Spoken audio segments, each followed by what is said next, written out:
Well, if one man knows all about sacrifice, mental resilience and winning, it's probably the fastest man in the history of the world. And in my opinion, the greatest athlete of all time. Usain Bolt won 8 Olympic gold medals. He holds a world record in the 100 and 200 metre sprints. His blistering 9.58 second finish in 2009 remains unassailed. And his biggest achievement of all, I'm sure he would agree, in his most punishing assignment, was that he won Soccer Aid as captain in 2019 with me as his manager, and I inspired him to score. Well, Usain Bolt returns to the London Stadium this Sunday to lead the World 11 at Soccer Aid again for UNICEF, and I'm delighted to say Usain joins me now. Well, skipper, I still see you as my skipper. How are you?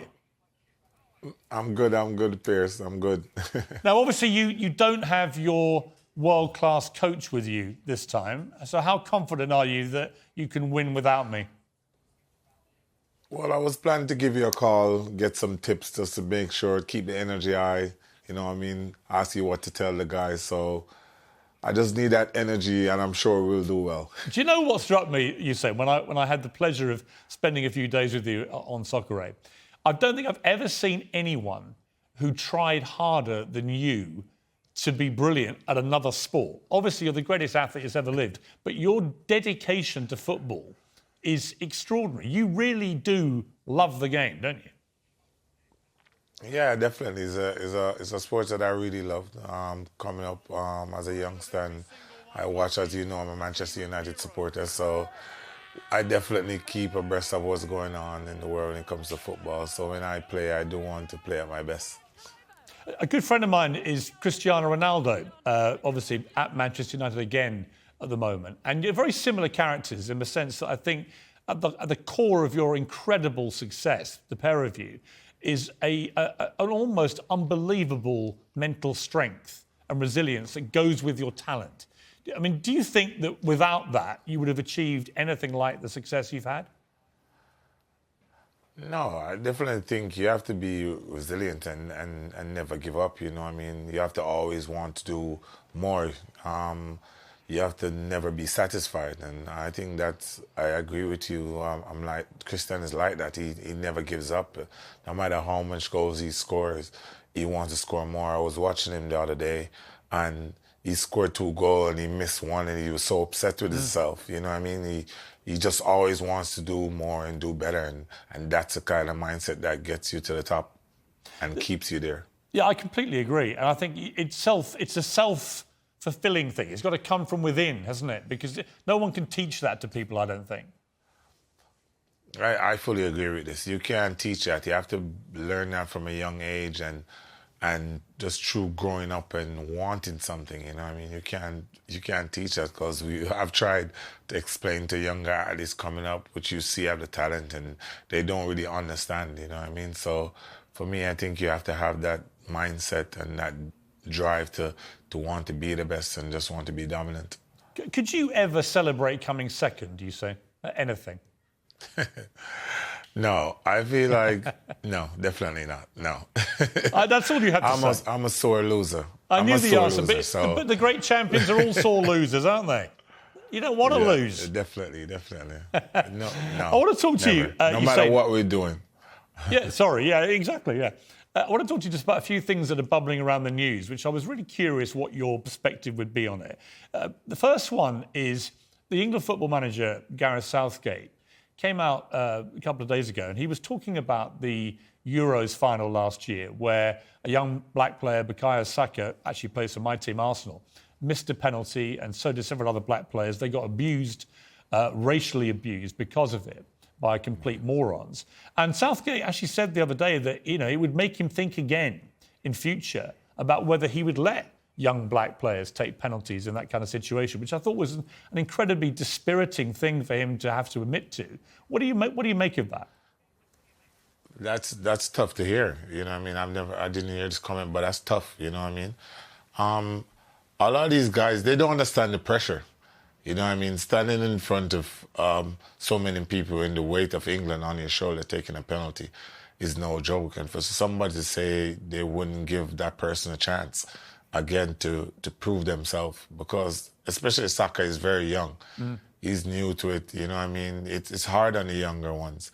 it's a learning process, you know what I mean? And he will get better over the years. So that's tough to hear somebody said about a black player like that. I think he did it from a kind of protective viewpoint. I mean, he didn't want to expose them to abuse, but I don't think you can take that view, can you? No, I think you have to give everybody a chance, you know what I mean? You have to give that person a chance to be himself, you know what I mean? You learn from your mistakes. And I'm sure he will learn from the pressure, and the more he plays football, the better he will get. So I feel like everybody deserves a chance, you know what I mean? You should always give the person, the best player, the chance to go out there and prove himself. And what advice, you say, would you give to a young black athlete, sportsman, whatever, who's getting racially abused on social media, whatever it may be? You must have had this, I guess, over the years, because Twitter and so on is full of complete idiots. But yeah. What would your advice be to how to handle that? For me, I stayed away from all social media, all media outlets. I never read the news, pretty much. When I started out young, I went through that a lot. And I figured out if I don't read the comments, if I don't read the newspaper, if I don't watch the news, then I won't hear, you know what I mean? My friends who are close around me, they understand that they don't tell me negative things, you know what I mean? So I just stayed away from it. You know what I mean? If you don't read it, if you don't listen to it, you won't hear. So that's what I do. I think that's very good advice. The less you read, the better, right? And the purer your head can be without this stuff in your head. Yeah, I want to turn to this whole issue of sport washing. You've got it with the golf stars at the moment who've decided to play in a Saudi Arabian-funded new tournament.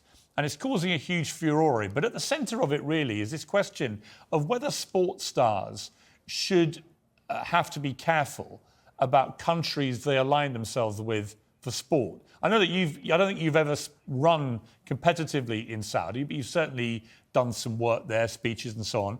I mean, what's your view about this? Is there a line that you wouldn't cross?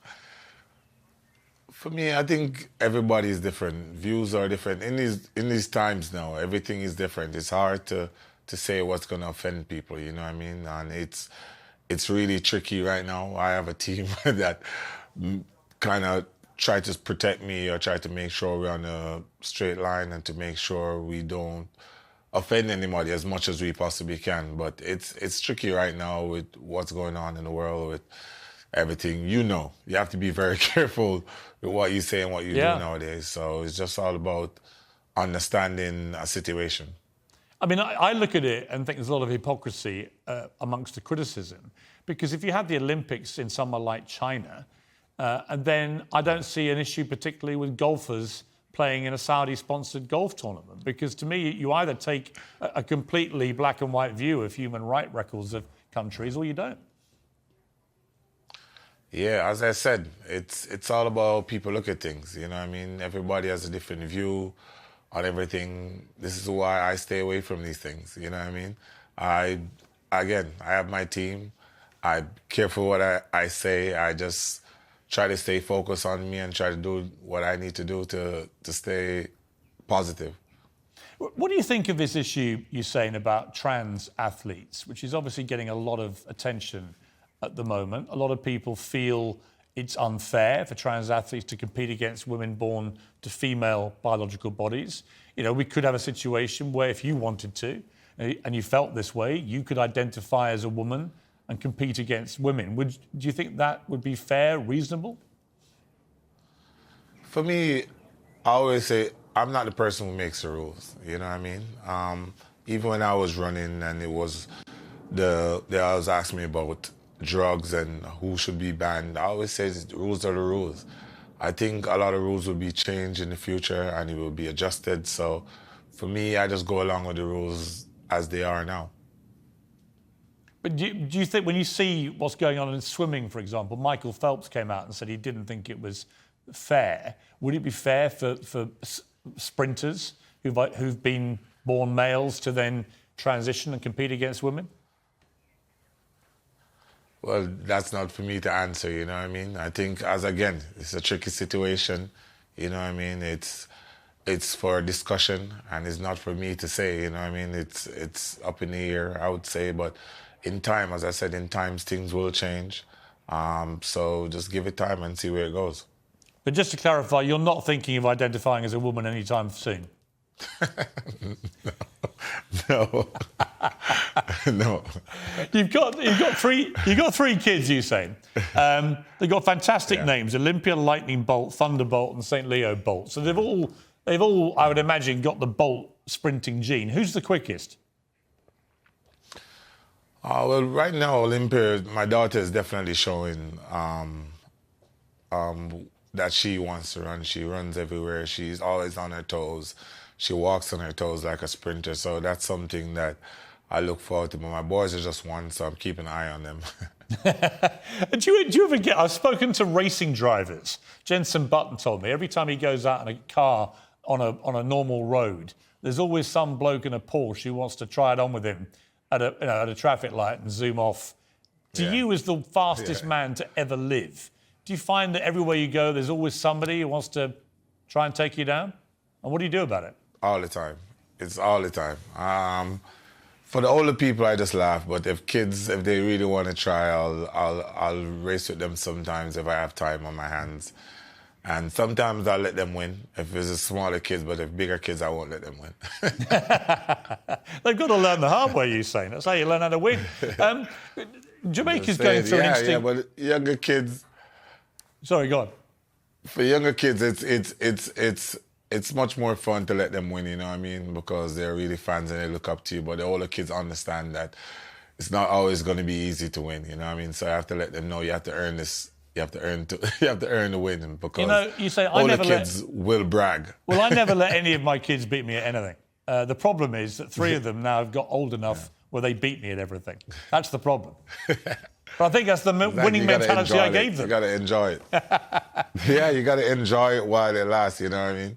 I definitely think I'll be that dad also. Yeah, exactly. Yeah. We've just had the Platinum Jubilee for the Queen, are you saying? I'm just curious what you think about Jamaica. Jamaica looks like it probably is going to head towards independence. How do you feel about that? For me, politics is not my thing. If you follow me throughout the years, I've always stayed away from politics, because politics is all over the place. You know, they're against one day and then they're with one day. So for me, I just stay away from it totally. I have no comments on that whatsoever. Have you ever thought of being a diplomat, Usain? Yeah, just sometimes.